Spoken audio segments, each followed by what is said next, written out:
সবাইকে স্বাগত জানাচ্ছি ডিবিসি নিউজের নিয়মিত আয়োজন ইসলামী ব্যাংক নিবেদিত তালিকাতে আপনাদের সঙ্গে রয়েছি এজি মাহমুদ। এই অনুষ্ঠানে আমরা প্রতিদিন অর্থ বাণিজ্যের বিভিন্ন বিষয় নিয়ে আলোচনা করে থাকি, আর এর ধারাবাহিকতায় আজকে আমরা আলোচনা করব পুঁজিবাজারের মন্দা কি দীর্ঘায়িত। আর এই প্রসঙ্গে আলোচনা আমাদের সঙ্গে আজ যোগ দিয়েছেন ঢাকা বিশ্ববিদ্যালয়ের ফিন্যান্স বিভাগের অধ্যাপক ও পুঁজিবাজার বিশ্লেষক এম শাহজাহান মীরা। জনাব শাহজাহান মীরা, স্বাগত জানাচ্ছি আপনাকে তালিকাতে অনুষ্ঠানে। জি, আমাদের আলোচনার বিষয় আজকে পুঁজিবাজার। পুঁজিবাজারের মন্দা ভাব চলছে। আপনি জানেন যে আসলে লেনদেন কমে গেছে, সূচক কমে গেছে, অধিকাংশ শেয়ারের দর কমে যাচ্ছে বাজারে। এই মন্দা কেন? বিশেষ কোনো কারণ কি নজরে এলো কিনা? ধন্যবাদ জি মাহমুদ। আসলে এই যে মন্দা ভাবটা এটা যে কেন হচ্ছে এটা আমরা নিজেরা বুঝে উঠতে পারছি না। আমরা আশা করেছিলাম, বিশেষ করে এই গত ডিসেম্বরের যে আমাদের জাতীয় নির্বাচন হয়ে গেল তারপরের থেকে আমরা আশা করেছিলাম বাজারটা ভালো হবে। ইলেকশনের পরপরই দেখলাম বেশ ভালো হচ্ছিল, কিন্তু হঠাৎ করে আবার এটাকে আমরা দেখছি যে খুব একটা ভালো দিকে যাচ্ছে না, বরং দিন দিন খারাপের দিকে যাচ্ছে। এর যে কারণের কথা আপনি উল্লেখ করতে বলছেন সেটা যদি আমি বলি তাহলে একেবারে আমার কাছে যেটা মনে হয় সেটা প্রধান কারণ হচ্ছে পুঁজিবাজারে নিয়ে বিনিয়োগকারীদের আস্থার দারুণ সংকট রয়ে গেছে। না, এই সংকট হওয়ার পেছনে কোনো কারণ কি? আমি সেটাই আসছি। এই যে এই সংকটগুলোর পিছনে কারণ হচ্ছে এই যে আমরা যত আইন কানুন করেছি গত কয়েক বছর ধরে, প্রচুর আইন করা হয়েছে।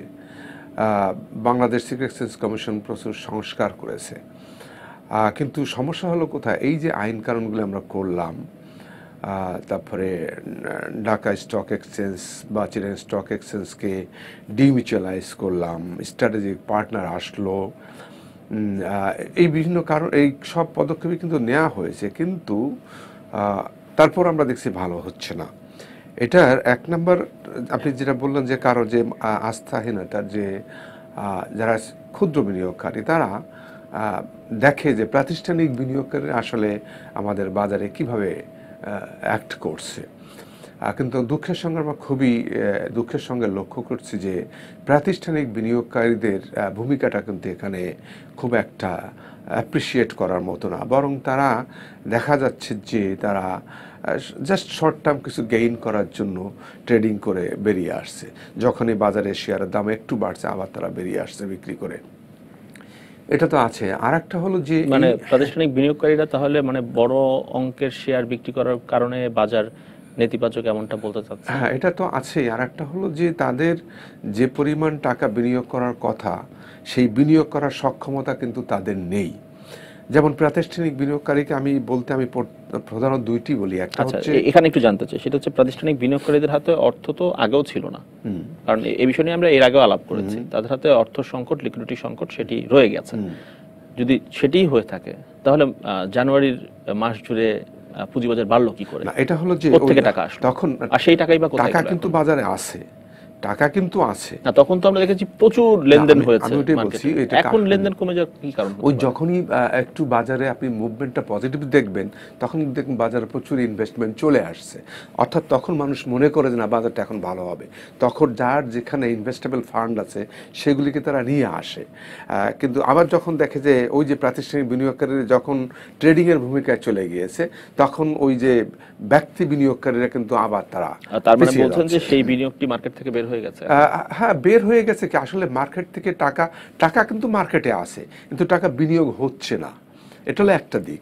আর একটা দিক হচ্ছে যে সত্যি কথা বলতে প্রাতিষ্ঠানিক বিনিয়োগকারীদের বলতে আমরা যাদেরকে বুঝি যে ব্যাংকের যে মার্চেন্ট ব্যাংকগুলি আছে তাদের কিন্তু টাকার লিমিটেশন আছে, এক নাম্বার। দুই নাম্বার হচ্ছে তার কারণ ওই যে তাদের যে মানে মাদার অর্গানাইজেশন তাদের যে পরিমাণ ক্যাপিটাল দেওয়ার কথা সেটার কিন্তু তারা এক্সপোজার লিমিট তাদের শেষ হয়ে গিয়েছে। আর একটা হলো যে যে ইন্ডিভিজুয়াল যে মার্চেন্ট ব্যাংকগুলি আছে, সমস্যাটা কিন্তু এখানে। এই মার্চেন্ট ব্যাংকগুলি যে কাজগুলি করছে তারা শুধুমাত্র এই আপনার ইস্যু ম্যানেজমেন্ট এবং প্লেসমেন্ট এইগুলি নিয়ে বেশি ব্যস্ত, অর্থাৎ সেখানে টাকা বিনিয়োগ করার জন্য, পোর্টফোলিও ম্যানেজমেন্ট করার জন্য যে কাজটি তাদের একটা প্রধান কাজ, এই কাজটি কিন্তু তারা করছে না। এটা না করার পিছনে কারণ তাদের ক্যাপিটালের শর্টেজ আছে। কারণটা হলো এই যে ইন্ডিভিজুয়াল যে মার্চেন্ট ব্যাংকগুলি, এখানে যারা এই মার্চেন্ট ব্যাংকের মালিক তাদের আমরা ওই আমার নিয়ম অনুযায়ী ম্যাক্স ক্যাপিটাল হচ্ছে মাত্র 25 কোটি টাকা, কিন্তু এই 25 কোটি টাকা এটার সঙ্গে এই কথাটা আমি আগেও কিন্তু মানে তারা হচ্ছে মার্কেটে বিনিয়োগের চেয়ে তারা হচ্ছে ইস্যু ম্যানেজমেন্ট আন্ডাররাইটিং যেখানে একেবারে ইমিডিয়েটলি কিছু ইনকাম করা যায়। জি, আমাদের লং টার্ম ইনভেস্টমেন্ট প্রতিবেদন রয়েছে, সেটি আমরা একটু দেখে নেই, দেখে নিয়ে বাকি আলোচনায় ফিরে আসি। দর্শক, আমাদের আলোচনার বিষয় নিয়ে প্রতিবেদন রয়েছে। দর কমে যাচ্ছে বেশিরভাগ শেয়ারের বাজারে, যেমনটা আলোচনা করছিলাম, বাড়ছে না লেনদেন, বিশ্লেষকদের আশঙ্কা নিয়ন্ত্রণহীন প্লেসমেন্ট বাণিজ্য আর ইস্যুয়ারদের বিপুল শেয়ার বিক্রির ধাক্কা সামলাতে না পেরে এমন পতনের কবলে পড়েছে ঢাকার পুঁজিবাজার। ফলে দীর্ঘমেয়াদী মন্দার আশঙ্কা করছেন পুঁজিবাজার বিশ্লেষকরা। জানুয়ারিতে ঢাকার পুঁজিবাজারে লেনদেন হয়েছে 1000 কোটি টাকারও বেশি। সব শেয়ারের দর বাড়তে থাকায় 6000 পয়েন্টের কাছাকাছি পৌঁছে যায় প্রধান সূচক। কিন্তু মার্চে এসেই পুরোই বিপরীত চিত্র বাজারে, লেনদেন নেমে গেছে প্রায় তলানিতে। বিশ্লেষকদের অভিযোগ, প্লেসমেন্ট বাণিজ্য আর উদ্যোক্তাদের শেয়ার বিক্রির কারণে বাজার থেকে বিপুল অর্থ বেরিয়ে যাচ্ছে। এই যে প্লেসমেন্ট শেয়ার বিক্রি করা এবং স্পন্সরদের হিউজ সেল এসেছে, এত শেয়ার মার্কেটে ধারণ করার মতো তো কোনো ক্যাপাসিটি নেই। বাজার থেকে ক্যাপিটাল বা অর্থ বাইর হয়ে যাচ্ছে, ইন হচ্ছে নেগলিজিবল, আউট বেশি হচ্ছে, ইন হচ্ছে কম, তাওতে রেজাল্ট যেটা হওয়া তাই হচ্ছে। এমন মন্দা চলতে থাকলে হতাশা আরও বাড়বে বিনিয়োগকারীদের। মন্দা যদি বেশি প্রলং করে তাহলে বিনিয়োগকারীদের মধ্যে হতাশা চলে আসবে। হ্যাঁ, সত্যিকার অর্থে বলতেছে সেটাকে ঘুরে দাঁড়া করানো খুব কঠিন ব্যাপার হয়ে দাঁড়াবে। প্লেসমেন্টের মাধ্যমে অনিয়ম ও দুর্নীতি বাড়ছে, এমন অভিযোগও রয়েছে। অতীতে প্লেসমেন্ট নিয়ে কিন্তু বহু কোম্পানি ভাগিয়ে গেছে। প্লেসমেন্ট তো উনি after the expiry of the lock in period উনি বিক্রি করবে through in the secondary market, ওনারই বিক্রি করার কথা। আর এটা তো আরেকজনের কাছে ইন বিটুইন আরেকজনের কাছে হস্তান্তর করার কথা না, এটা বেআইনি। এগুলা সমস্ত এসএসসি এগুলা পারমিশন দিচ্ছে, এগুলো তো এক ধরনের অফেন্স। এই ফরজনাস করতেছে তো এসএসসির এগুলো অন্ধভাবে বসে থাকার কারণে। That is damaging to the stock market. প্লেসমেন্টের কারণে বাজার যেন ক্ষতিগ্রস্ত না হয়, এজন্য তৎপর রয়েছে ঢাকা স্টক এক্সচেঞ্জ ও নিয়ন্ত্রক সংস্থা বিএসইসি। প্লেসমেন্ট বাণিজ্য নিয়ে ঢাকা স্টক এক্সচেঞ্জে ও সোচ্চার হয়েছে। এখন Dhaka stock security, Bangladesh Security exchange কমিশনে বলছে যে যারা করতেছেন আমরা তাদের বিচারের আওতায় আনবো। গেল সপ্তাহের কার্যদিবসগুলোতে গড়ে মাত্র 350 কোটি টাকা লেনদেন হয়েছে ঢাকার পুঁজিবাজারে। AG Mahmud, DBC news, Dhaka. দর্শক, আমরা রিপোর্টটি দেখলাম, আবারও ফিরছে আলোচনা। আমাদের সঙ্গে রয়েছেন ঢাকা বিশ্ববিদ্যালয়ের অধ্যাপক এবং পুঁজিবাজার বিশ্লেষক এম শাহজাহান মিনা। প্রতিবেদন আমরা যেমনটি দেখছিলাম সেটি হচ্ছে, বিশ্লেষকরা বলছেন যে এই প্লেসমেন্ট বাণিজ্য আর ইস্যুয়ারদের বিপুল শেয়ার বিক্রি ধাক্কা সামলাতে না পেরে আসলে মার্কেট পড়ে যাচ্ছে। এখন প্রধানত হচ্ছে প্লেসমেন্ট নিয়ে তারা অনেক কথা বলেছেন। প্লেসমেন্ট মানে প্রি আইপিও প্লেসমেন্ট মূলত যে বিষয়টি নিয়ে তারা কথা বলছিলেন, সেটি তো একটি ন্যাচারাল ইনস্ট্রুমেন্ট। সেটি কি করে বাণিজ্য হয়ে উঠলো, সেটি কি করে বা মার্কেটের ক্ষতি করছে? ওকে, দেখেন, কোনো একটি কোম্পানি যখন গঠন করা হয় তখন কিছু ইনিশিয়াল প্রমোটাররা এটাকে কাজটা শুরু করে। এরপরে যখন কোম্পানি বড় হয়ে যায়, কোম্পানি তাদের প্রসার ঘটানোর প্রয়োজন হয়, তখন তাদের নতুন ক্যাপিটাল আনার উদ্যোগ তারা নিয়ে থাকে। এবং এই নতুন ক্যাপিটাল রেইজিংয়ের যে প্রসেসটা, অর্থাৎ যখন একটি কোম্পানি আইপিওর মাধ্যমে টাকা সংগ্রহ করতে যাবে, তার আগে ওই এসএসসি একটা নিয়ম আছে যে একটি কোম্পানির যদি টোটাল পেইড আপ ক্যাপিটাল 15 কোটি টাকা না হয় তাহলে তাকে আইপিওতে আসতে দেওয়া হবে না। এই যে আইনটা করে রেখেছে, অর্থাৎ এই 15 কোটি টাকার কম যাদের আছে তারা তখন এই 15 কোটি টাকার যে রিকোয়ারমেন্টটাকে একটু ফুলফিল করার জন্য ক্যাপিটাল রেইজিংয়ের একটা স্টেপ আছে, এবং সেখানেও বাংলাদেশ সিকিউরিটি এক্সচেঞ্জ কমিশনের অনুমতি নিতে হয়। এই যে ক্যাপিটাল রাইজিংয়ের যে স্টেপটা যাচ্ছে, এইখানেই প্লেসমেন্টটা হয়ে যাচ্ছে। কিন্তু আসলে নিয়মটা হওয়া উচিত, যারা উদ্যোক্তা ছিল আইদার তারা নিজস্ব ক্যাপিটাল দ্বারা বিনিয়োগ করবে, অথবা আরও 2-4 জন ডাইরেক্টর তাদের সঙ্গে নিয়ে এসে নতুন ক্যাপিটাল এনে তাদের এই 15 কোটি টাকার রিকোয়ারমেন্টটা তারা ফুলফিল করবে। Then they will apply to the Bangladesh Security Exchange Commission for initial public offering.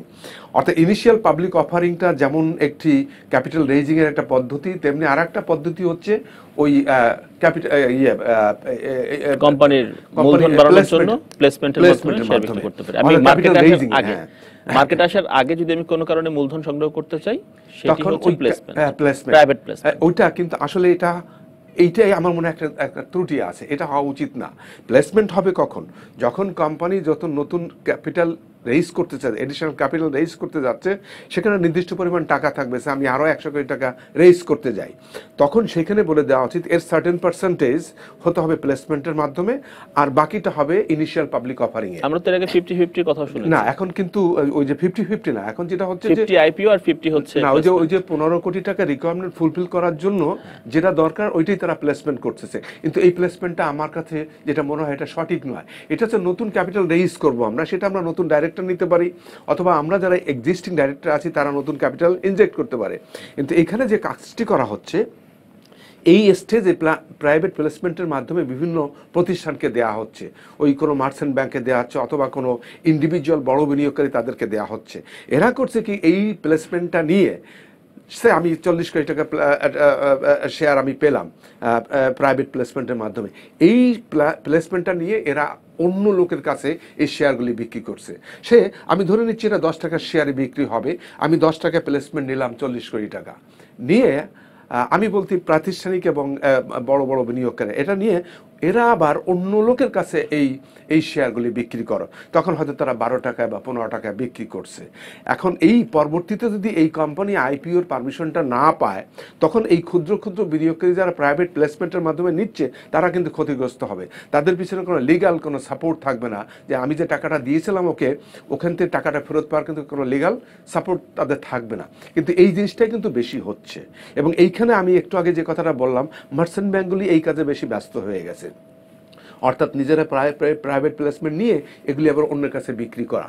কিন্তু এমন কোনো গ্যারান্টি নেই যে এই কোম্পানি পরবর্তীতে যখন আইপিওর মাধ্যমে টাকা রেইজ করবে সেটা বাংলাদেশ সিকিউরিটি এক্সচেঞ্জ কমিশন অনুমোদন দেবে কিনা।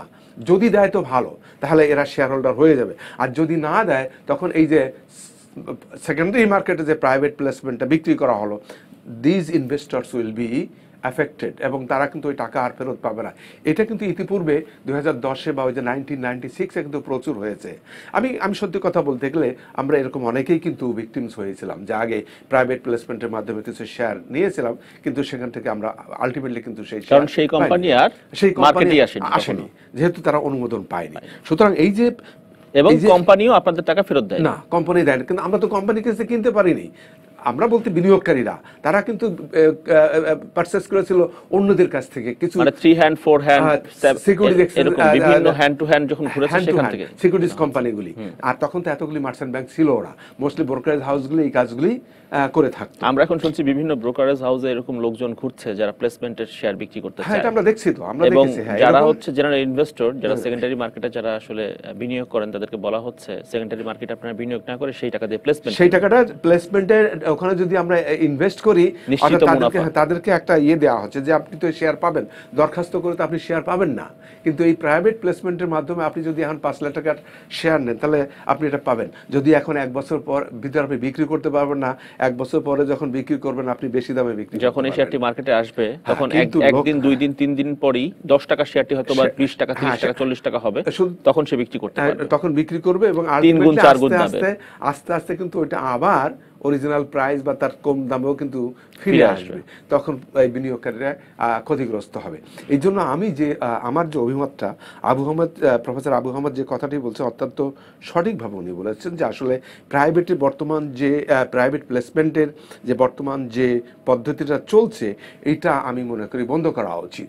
বন্ধ করে যেটা করা উচিত সেটা হলো, হ্যাঁ, যদি কেউ প্রাইভেট প্লেসমেন্টের শেয়ার নিতে চায় সেটা হতে হবে ওই আইপিওর প্রসেসে হতে হবে, প্রি আইপিওতে না, যে আইপিওর প্রসেসে হতে হবে।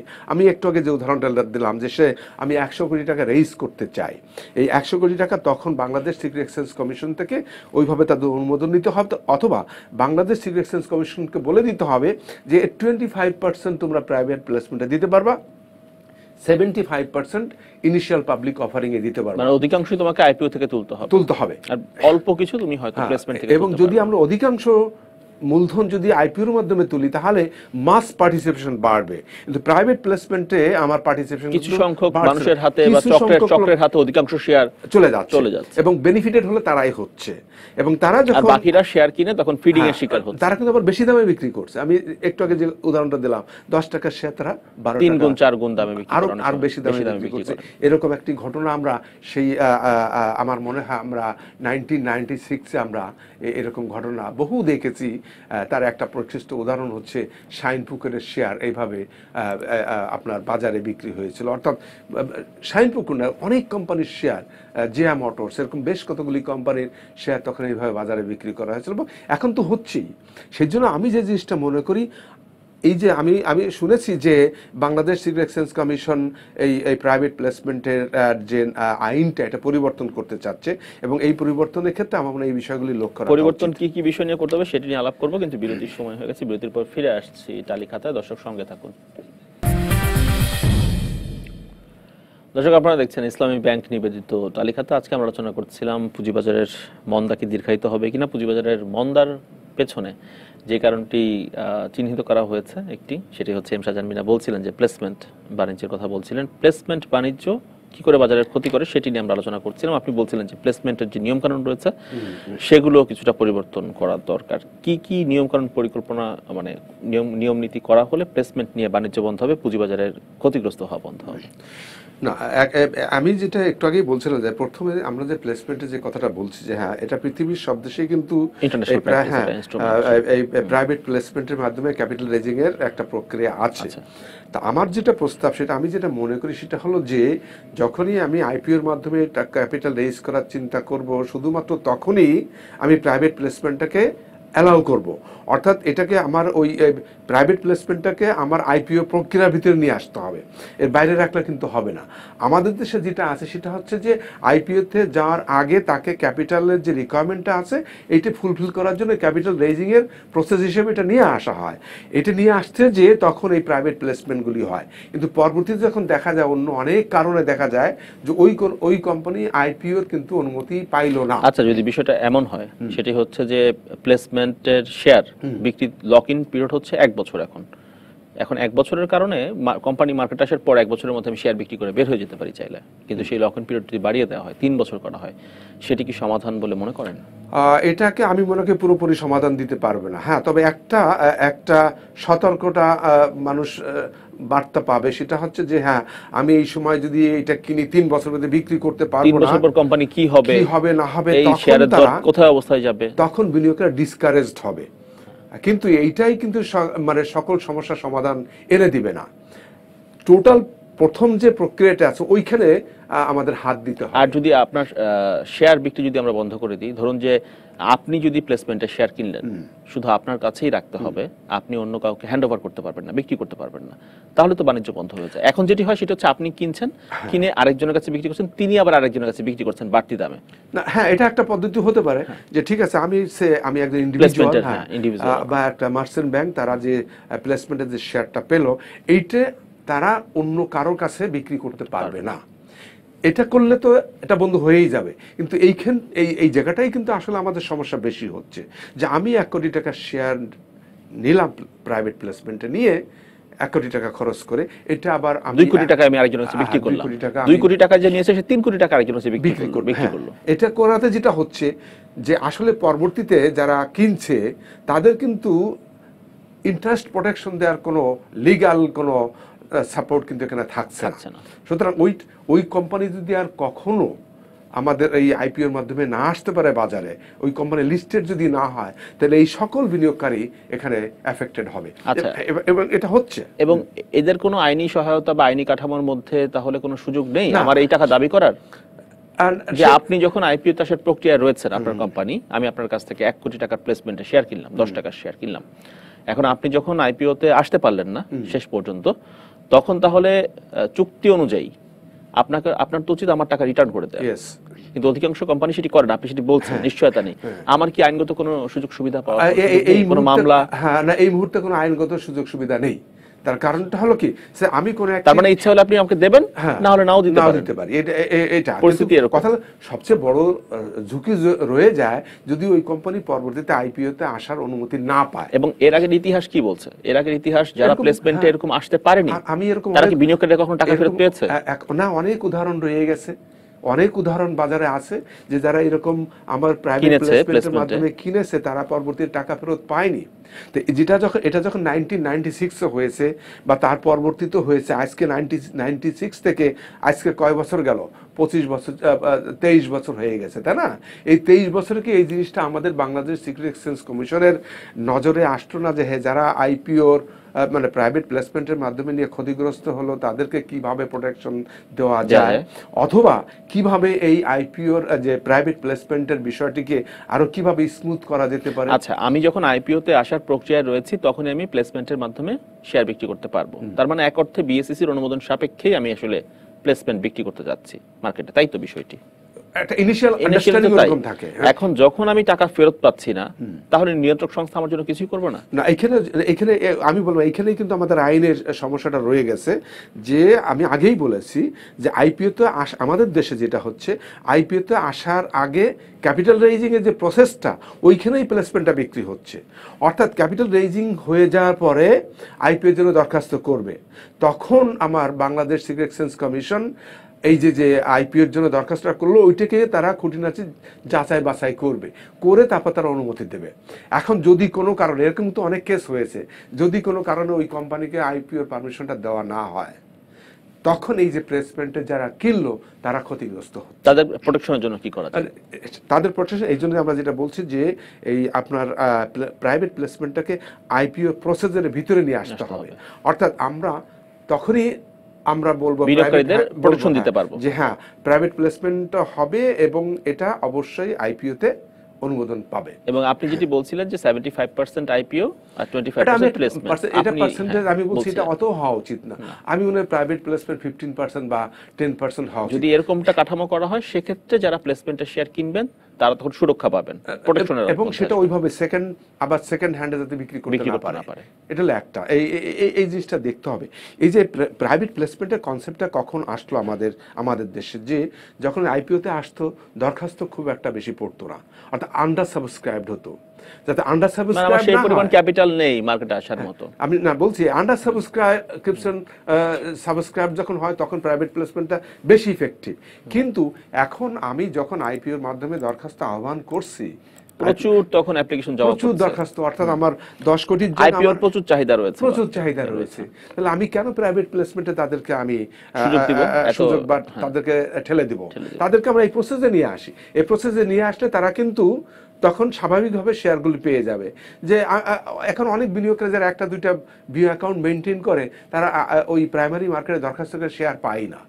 অর্থাৎ তাদের এটির আবার একটি চক্র রয়েছে আলাদা, আইপিওর সেটা আবার আলাদা অ্যাকাউন্ট 25টি অ্যাকাউন্ট করে রাখে, সেগুলো দিয়ে তারা আইপিওর জন্য লটারি আবেদন করে। কিন্তু মনে করেন প্রবাবিলিটি ডিস্ট্রিবিউশনে যদি আমরা থিওরি মানি, তাহলে হয়তো আমি 20টা দরখাস্ত করে একটা পাচ্ছি বা 2টা পাচ্ছি, কিন্তু এতে কিন্তু প্রচুর ক্যাপিটাল কিন্তু ব্লকড হয়ে যাচ্ছে।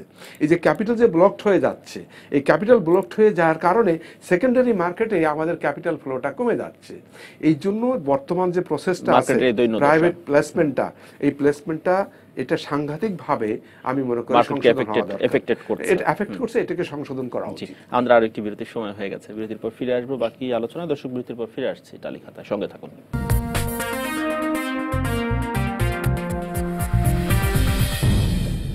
দর্শক, আপনারা দেখছেন ইসলামী ব্যাংক নিবেদিত টালি খাতা। আলোচনা করছিলাম পুঁজিবাজারের মন্দা কি দীর্ঘায়িত কিনা সে প্রসঙ্গে। প্লেসমেন্টের বিষয়ে কথা হচ্ছিল এম শাহজাহান মিনার সঙ্গে। কিন্তু টালি খাতার মূল আলোচনা যাওয়ার আগে এই মুহূর্তে ঢাকার পুঁজিবাজারের খবর আপনাদেরকে জানিয়ে দিতে চাই। শুরুতেই চলে যাচ্ছি ডিএসসির ওয়েবসাইটে। ডিএসসির ওয়েবসাইট যেটি বলছে ডিএসসিএক্স প্রধান সূচক, সেটি এই মুহূর্তে 10 পয়েন্টের মতো কমে গেছে, অবস্থান করছে এই মুহূর্তে 5494 পয়েন্টে। ডিএসসিএস যেটি সরিয়া সূচক, সেখানে 4 পয়েন্টের মতো কমেছে, অবস্থান করছে এই মুহূর্তে 1276 পয়েন্টে। ডিএসসি 30 যেটি বাছাই সূচক, সেখানে কমেছে 1 পয়েন্টের কিছু বেশি, অবস্থান করছে এই মুহূর্তে 1967 পয়েন্টে। 2 ঘন্টারও বেশি সময় ধরে ঢাকার পুঁজিবাজারে লেনদেন চলছে। লেনদেন হচ্ছে এখনো পর্যন্ত 164 কোটি টাকারও বেশি শেয়ার এবং মিউচুয়াল ফান্ড। এবং হাত বদল হওয়া শেয়ারগুলোর মধ্যে দর কমেছে আজকের অধিকাংশ প্রতিষ্ঠানের, 158টি প্রতিষ্ঠানের শেয়ার ও মিউচুয়াল ফান্ডের দর কমেছে, বেড়েছে 126টির। অপরিবর্তিত রয়েছে 54টি প্রতিষ্ঠানের শেয়ার ও মিউচুয়াল ফান্ডের দর। টপ 20 তালিকা যদি এক নজর দেখে নেই, ঢাকার পুঁজিবাজারের ইউনাইটেড পাওয়ার জেনারেশন রয়েছে প্রথম অবস্থানে, 411 টাকা 60 পয়সা লেনদেন হচ্ছে। ব্যাট-বিসি রয়েছে দ্বিতীয় অবস্থানে। তারপর রয়েছে বাংলাদেশ সাবমেরিন কেবল 158 টাকা 30 পয়সা। মুন্নু সিরামিক রয়েছে 4 নম্বরে 348 টাকা 20 পয়সায়। অগ্রণী ইন্স্যুরেন্স খুব সম্ভবত 37 টাকা 20 পয়সা লেনদেন হচ্ছে। কনফিডেন্স সিমেন্ট ষষ্ঠ অবস্থানে রয়েছে। ঢাকার পুঁজিবাজারে লেনদেন হচ্ছে 164 টাকা। সিঙ্গার বিডি 192 টাকা 70 পয়সা, জিপি 405 টাকা 70 পয়সা। 500 টাকা ছুঁয়ে গিয়েছিল শাহজাহান মিনা এই শেয়ারটি, কিন্তু এখন 400 টাকায় আটকে গেছে বেশ কিছুদিন ধরে। জেএমআই রয়েছে 361 টাকা 50 পয়সা। মেঘনা পেট্রোলিয়াম খুব সম্ভবত 198 টাকা 60 পয়সা লেনদেন হচ্ছে এই মুহূর্তে ঢাকার পুঁজিবাজারে। দর্শক, এই ছিল ঢাকার পুঁজিবাজারের ঠিক এই মুহূর্তের পরিস্থিতি। আমরা আবারও ফিরবো আমাদের মূল আলোচনায়, কিন্তু তার আগে আজকের বাজার সম্পর্কে একটু জেনে নিতে চাই শাহজাহান মিনা আপনার বিশ্লেষণটি। সেটা হচ্ছে আজকে 10 পয়েন্টের মতো কমেছে। আপনি জানেন যে গেল সপ্তাহে যদি আমরা একটু লক্ষ্য করি, ঢাকার পুঁজিবাজারে দেখেছি আমরা গেল আড়াই মাসের মধ্যে সর্বনিম্ন লেনদেন, সর্বোচ্চ দরপতন 3 মাসের মধ্যে, এরকম ঘটনা অব্যাহত রয়েছে। আজকেও বাজারের শুরু রোববার দিন সাধারণত মার্কেট একটু টার্ন মোডে থাকে, কারণ অনেকে ইনভেস্ট করেন, কিন্তু আজকেও মার্কেট মাইনাসে। কি মনে হচ্ছে এই মন্দা ভাব কি আরো দীর্ঘায়িত হবে কিনা মার্কেটের? না, মন্দা ভাব তো আমি দীর্ঘায়িত আর কত হবে, অনেক হয়েছে, তাই না? সেই কিন্তু হচ্ছে অলরেডি তো 9 বছর হয়ে গেছে। এবং আমার কাছে যেটা মনে হচ্ছে, আমি আমার একেবারে আলোচনার প্রথমে যেটা বলছিলাম যে আমরা আশা করেছিলাম যে এই বছরের প্রথম দিক থেকে। আচ্ছা, যদি একটু স্পেসিফিকলি জানতে চাই, যদি মন্দা ভাব দীর্ঘদিন ধরে অব্যাহত থাকে, যেমন মার্চ মাস পুরোটা জুড়েই মন্দা ভাব ছিল, ফেব্রুয়ারিতেও ছিল ডাউন ট্রেন্ডে, কিন্তু মার্চ মাসে পুরোটাই মন্দা ভাব, তো সব মিলিয়ে কি মনে হচ্ছে যে এই মন্দা যদি আরো দীর্ঘায়িত হয়, সেক্ষেত্রে বাজার এবং বিনিয়োগকারীদের অবস্থাটা কি দাঁড়াবে? না, এখানে আমি যে জিনিসটা বলি, শোনেন, বিনিয়োগকারীদের ভিতরে আমরা অনেক ক্যাটাগরি দেখি। যারা দীর্ঘমেয়াদে বিনিয়োগ করতে চায়, যে সে আমি ডিভিডেন্ড আর্নিংস দিয়ে, তাদের কোনো মুভমেন্ট থাকে না মার্কেটে, মুভমেন্ট থাকে না। কিন্তু যারা ওই যে ট্রেডিং করে লাভ করতে চায়, তাদের সংখ্যাই বেশি, এবং বাজারে তাদের সংখ্যাই বেশি, তো এবং তারা তখন দেখছে না ভালো আমি প্রফিট করতে পারছি না, এই জন্য বাজারে যাচ্ছি না, এই মুডে তারা কিন্তু এখন বসেই থাকবে। আবার যখন যদি বাজার কোনো কারণে মুভ করে, এবং আমি মনে করি মুভ করানোর জন্যই কিন্তু স্টেপ নিতে হবে। আমরা দেখেছি কয়েকদিন স্টেপ আগে, মানে কি, মানে আরো ফ্রেশ ফান্ড মার্কেটে ইন করতে হবে না, ফান্ডের থেকে আমার কাছে যে জিনিসটি মনে আচ্ছা, হয়, এখন যে বিষয়টি সেটা হচ্ছে অধিকাংশ শেয়ারের যখন দর কমে যায়, খুব স্বাভাবিকভাবেই বিনিয়োগকারীরা সেই শেয়ারটি আর বিক্রি করতে চান না বা বিক্রি করতে পারেন না, কারণ তিনি যে দামে কিনেছিলেন তার চেয়ে অনেক নিচে শেয়ারের দর কমে গেছে। তিনি যখন শেয়ারটি বিক্রি করতে পারছেন না, বেশিরভাগ বিনিয়োগকারী মার্কেটে, তখন স্বভাবতই লেনদেন কম হবে, কারণ তিনি বিক্রি করছেন না। আর তিনি যদি বিক্রি করতে পারতেন, তাহলে খুব স্বাভাবিকভাবেই তিনি শেয়ারটি বিক্রি করে হয়তো আবার আরো কিছু শেয়ার তিনি অন্য ক্যাটাগরির শেয়ার হয়তো কেনার চেষ্টা করতেন, সেক্ষেত্রে ট্রানজেকশনটা, ভলিউমটা বাড়তো। এখন যখন অধিকাংশ শেয়ারের দর নিচে পড়ে যায়, কমে যায়, তখন স্বাভাবিকভাবেই লেনদেন কমে যাবে।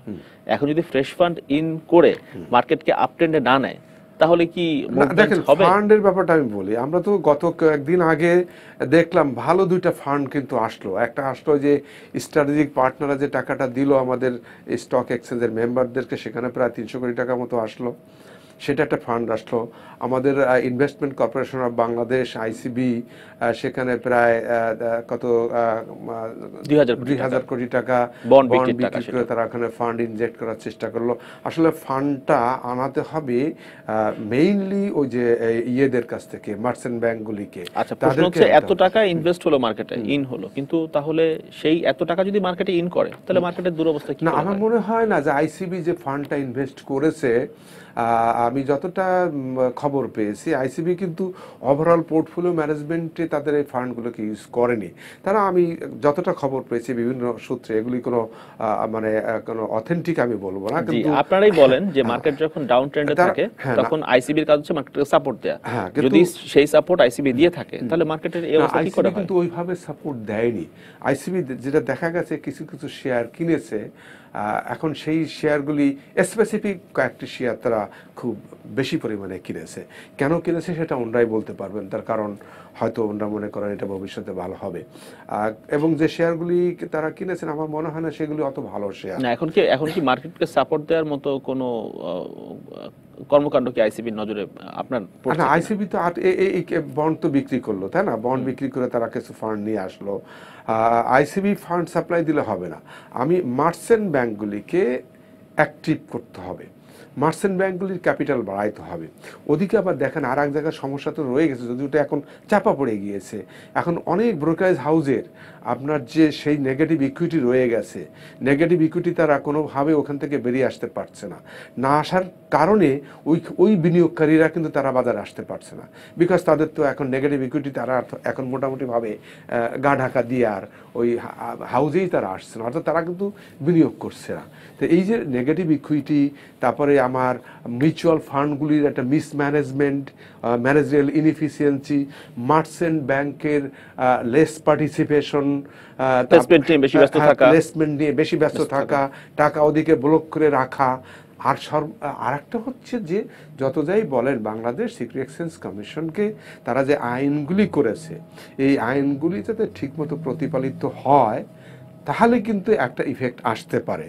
আর একটা জিনিস দেখেন, ওই যে সকল কোম্পানির ওই যে ফাইন্যান্সিয়াল রিপোর্টিং যে আমরা একটা কথা বলি, অধিকাংশ কোম্পানি ফাইন্যান্সিয়াল রিপোর্টিং, সে বিষয় নিয়ে আরেকদিন হয়তো বিস্তারিত আলোচনার সুযোগ হবে। ফিনান্সিয়াল রিপোর্টিং অ্যাক্ট নিয়ে আলোচনা করবো আপনার সঙ্গে। দর্শক, এই ছিল আমাদের ইসলামী ব্যাংক নিবেদিত আজকের টালি খাতায়। সঙ্গে থাকুন 24 খাত।